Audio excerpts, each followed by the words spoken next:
Quand on parle de stabilité, qu'est-ce qui te vient à l'esprit? Moi, je pense à quelque chose qui ne bouge pas, quelque chose qui ne tremble pas, quelque chose que si on le pose sur un support qui est stable, elle va rester là jusqu'à peu importe, même si on revient demain ou après-demain, elle sera toujours au même endroit, elle n'aura pas bougé. Donc c'est ça un petit peu ma petite définition de la stabilité. Maintenant, si tu veux, on peut aller voir sur Google, on va taper qu'est-ce que la stabilité.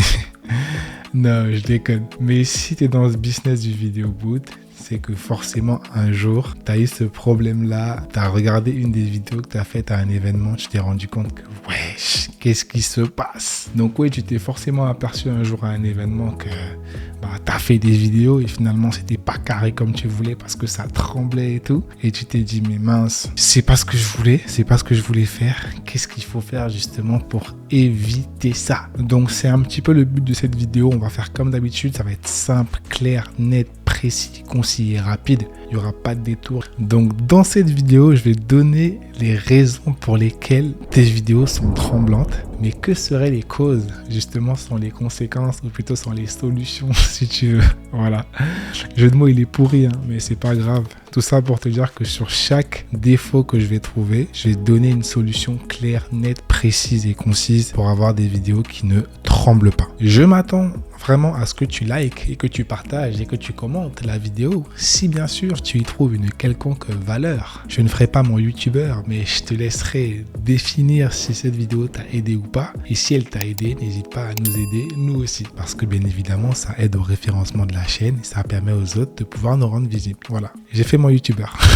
Bon, commençons par la première raison. Tu n'es pas sur un terrain plat. Il y a beaucoup de gens qui me disent ouais mais j'habite en montagne et tout. Mais ouais, mais t'habites en montagne, c'est pas pour autant que les toilettes sont sur la montagne, c'est pas pour autant que ta cuisine elle est en pente. Quoi qu'il arrive, il y a forcément un endroit où ils ont nivelé, où ils ont tout mis au même niveau. Ça veut dire que toi, tu as l'obligation de demander aux personnes qui font l'événement d'avoir un terrain absolument plat. Parce que si tu n'as pas de terrain plat, tu auras des vidéos qui ne seront pas plates, qui seront penchées.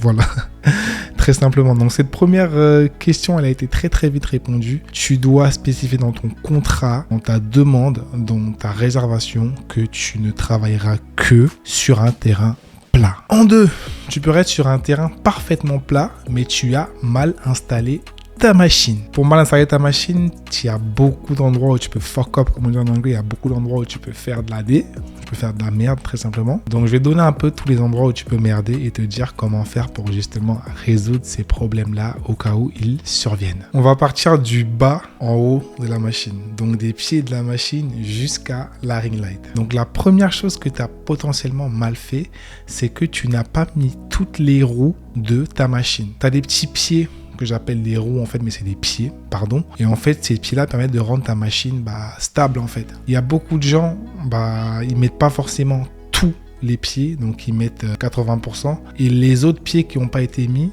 ça crée en fait un dénivelé qui va faire balancer les vidéos. Donc n'hésite pas à voir si tous tes pieds de ta machine sont mis et si tous les pieds sont vissés à la même hauteur. Ce qui veut dire que si même par exemple tu as mis tous les pieds de ta machine et qu'il y en a qui sont dévissés, d'autres qui sont survissés, ça va forcément créer une différence de niveau. Donc faut penser à ça. Donc la solution est toute trouvée, faut juste bien visser. Je vais pas te le dire 50 fois, on est d'accord. Ensuite, si tu as bien vissé les pieds de ta machine, tu as potentiellement pas vissé le rail dans lequel tu insères la partie basse de ton bras. Justement, il y a un rail, tu vois, tu l'insères pour justement poser ton bras dessus. Donc le rail en question, pour les côtés, tu vas voir, il y a des boulons qu'il faut visser. Et très souvent, on oublie de les visser parce que ça peut fonctionner sans être vissé, mais ça va balancer un petit peu.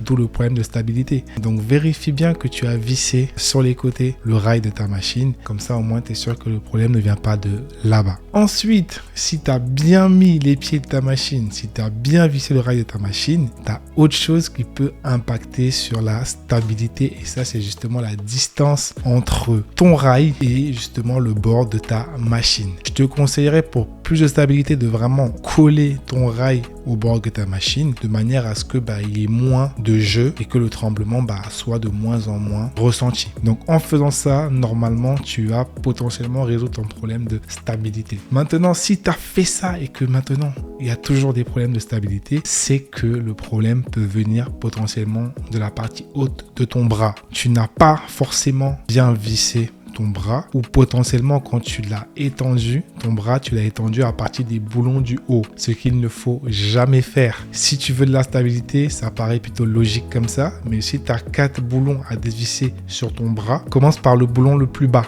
pour pouvoir justement garder en stabilité. Je sais pas si tu vois ce que je veux dire, mais c'est assez clair normalement. Si même ça a été très bien fait et que tu te rends compte que normalement, tu as bien commencé par le boulon bas de ton bras à dévisser pour l'agrandir, pour l'allonger, pardon, et que malgré ça, tes vidéos ne sont pas toujours stables, c'est que le problème, il vient de ta ring light, de la fixation de ta ring light sur le bras de ta machine. Ça, c'est un problème qui arrive très souvent parce que la ring light, si tu veux, elle est quand même assez délicate et il faut bien visser sans pour autant casser. Ça, je le montre très souvent en coaching et je pense que j'ai même fait une vidéo YouTube où je montrais un peu comment on installe la ring light sur la machine. Donc, même en vidéo YouTube, je l'ai déjà montré. Je donne tout. Je garde rien pour moi. Je partage tout.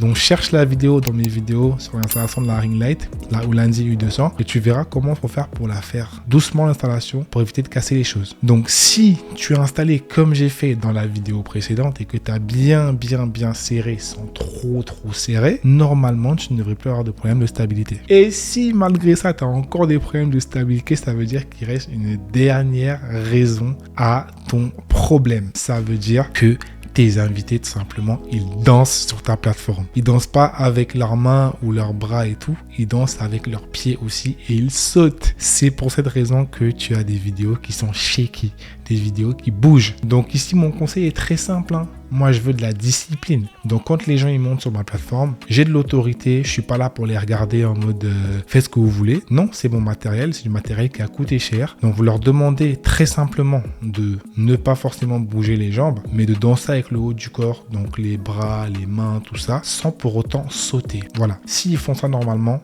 tu auras des vidéos qui seront quasiment toujours de bonne qualité et qui ne vont pas bouger. Donc, la vidéo était super rapide, hein. Je suis pas allé tirer de long en large. J'aime bien quand c'est nickel, clair et efficace. Je vais donner toutes les solutions possibles pour justement avoir des vidéos qui sont de qualité et très stables. Maintenant, j'ai oublié 2 bonus que je te donne justement à la fin de la vidéo, c'est-à-dire maintenant. La première chose, j'ai remarqué que nos amis de TouchPix ont justement créé une option qui te permet d'activer la stabilité. Je pense qu'en fait, ils se servent de l'IA pour stabiliser en fait les vidéos, un peu comme ça se fait sur Premiere Pro, les gros logiciels de montage. Le problème, c'est que ça va prendre du temps de post-traitement. Donc, la vidéo sortira un peu plus tard. Je n'ai pas encore testé ce feature, donc cette option-là, mais je compte la tester très bientôt et en faire une vidéo comme toujours. La deuxième grosse news par rapport à la stabilité, c'est que la GoPro est 10 fois plus stable qu'un téléphone. Pourquoi? Parce que déjà, de par sa taille, la GoPro est très petite, donc très compacte et c'est une caméra d'action. C'est-à-dire que son but premier, c'est de faire de l'action.